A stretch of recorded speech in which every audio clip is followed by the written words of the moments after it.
একটা এলাকায় আপনার দ্বারা গোটা জাতিকে উপকৃত করা সম্ভব নয়। মনে করেন আপনার কাছে বছরে ৫ লক্ষ টাকা জাকাত আসে, আপনি ৫ লক্ষ টাকা গোটা চন্দনাইশ উপজেলার মধ্যে যদি বন্টন করেন ২ টাকা, ৫ টাকা, ৫০, ১০০, ১০০০, ২০০০ টাকা করে, কোনো পরিবার উপকৃত হবে না। জোরে বলেন, উপকৃত হবে? জাকাত দেওয়ার সিস্টেম হচ্ছে আপনি জাকাত এমনভাবে দিবেন যিনি গরিব থেকে ধনী হয়ে যাবেন। সুবহানাল্লাহ বলেন। গরিব থেকে কি হবে? ধনী হবে। এভাবে জাকাত দিতে হবে। এই বছর আপনি জাকাত দিয়েছেন, যাকে দিচ্ছেন তাকে বলে দিবেন যেন আগামী বছর তুমি আর জাকাত নিতে পারবে না, বলকে উল্টো তোমাকে জাকাত দিতে হবে। জোরে বলি সুবহানাল্লাহ। সেইভাবে যদি জাকাত দিতে পারেন আমাদের সমাজ আলোকিত হবে, গরিব দুঃখী মেহনতি মানুষের পরিবর্তন আসবে। আর যদি ৫ টাকা ১০ টাকা এভাবে কিয়ামত পর্যন্ত দিতে থাকেন তাহলে মানুষের কোনো উন্নতি হবে না। তো আপনি একজনের কাছে ৫ লক্ষ টাকা জাকাত আসে, আমি বলবো আপনি ৫ লক্ষ টাকা গোটা সন্ধানেশ থানা, পটিয়া থানা, বোয়ালখালী, আনোয়ারা, রাঙ্গুনিয়া এভাবে আপনি না বিলিয়ে আপনার জাকাতের এই ৫ লক্ষ টাকা এই বছর আপনি একটা গরিব পরিবারকে দেন।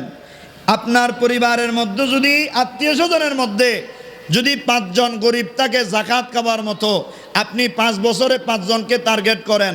এই বছর ৫ লক্ষ টাকা একজনকে দিয়েছেন, এই ৫ লক্ষ টাকা যিনি পাবে ইনি কি আর গরিব থাকবে? এই বছর সে ধনী হয়ে গেল, আগামী বছর আরেকজনকে দিবেন, এর পরের বছর আরেকজনকে দিবেন। ৫ বছর পর আপনার আত্মীয়র মধ্যে আর জাকাত দেওয়ার কোনো মানুষই আপনি পাবেন না। কত বলেন ঠিক কিনা? এভাবে আপনার আত্মীয় স্বজন দেওয়া হয়ে গেলে এবার প্রতিবেশীকে দেখেন। আপনার মহল্লায় যিনি মেম্বার হবেন, শরীয়ত সম্মত যদি ইসলামিক ঘরানার যদি কোরআন সুন্নাহর এলমওয়ালা যদি মেম্বার হয়, কোরআন সুন্নাহর এলম আছে, আমাদের আল্লামা সুলাইমান ফারুকী ভাইস চেয়ারম্যান যেভাবে হয়েছেন, এইভাবে যদি কোনো আলেম মেম্বার হয়, কোনো যদি দিনদার পরহেজগার মুত্তাকি আল্লাহওয়ালা যদি চেয়ারম্যান হয়, মেয়র হয়, এমপি হয়, তাদের মাধ্যমে ইসলামিক রীতি কালচারগুলো এগিয়ে যাবে। কথা বলেন ঠিক কিনা? ঠিক সেই মেম্বার কি করবেন? ওই মেম্বার একটা লিস্ট করবেন, এই এলাকার মধ্যে ১০০টি ঘর আছে, মনে করেন ১০০টি ঘরের মধ্যে জাকাত নেওয়ার মতো মানুষ আছে ১০০টি, জাকাত দিতে পারে এই ধরনের মানুষ আছে ২০ জন। এই ২০ জন মানুষের যদি ৫ লক্ষ টাকা করে যদি জাকাত আসে, বছরে ১ কোটি টাকার জাকাত জমা হয়। কথা বলেন ঠিক কিনা?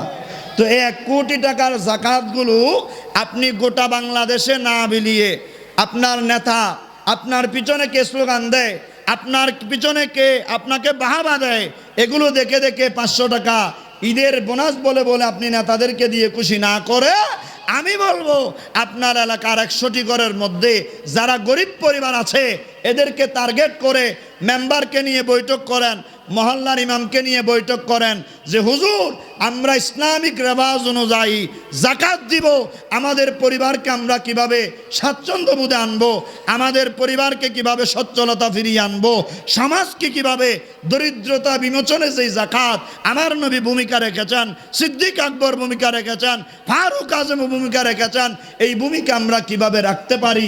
তখন আমাদের মোহতারাম হুজুর একটা ফর্মুলা দিবে যে বলবে ১ কোটি টাকাকে আপনি ভাগ করে এই বছর ৫ লক্ষ টাকা করে আপনি ২০ জনকে দেন, আগামী বছর আর ২০ জনকে দেন, এর পরের বছর আর ২০ জনকে দেন। ৫ বছর পরে দেখবেন আপনার এলাকায় আর একজনও জাকাত নেওয়ার মতো মানুষ যদি বলেন না থাকবে। এইভাবে যদি জাকাত দেন, খোদার কসম আমার নবীর দেওয়া সুন্নাহ মোতাবেক আপনি যদি জাকাত দেন, দেশের মধ্যে একজন গরিব অবশিষ্ট থাকবে না। আর যে সিস্টেমে এখন জাকাত দিচ্ছেন এভাবে কিয়ামত পর্যন্ত দিলেও গরিবের কোনো উন্নতি হবে? জোরে বলেন না হবে? এজন্য আল্লাহ পাক সুবহানাহু ওয়া তাআলা আমাদের প্রত্যেককে সুষ্ঠু সুন্দর মার্জিতভাবে আমাদের দ্বীন ইসলামের কৃষ্টি কালচারগুলোকে ডেভেলপমেন্টে এনে আমাদের সমাজকে আলোকিত করার তৌফিক দান করুক। আর একটু জোরে বলি না আমিন।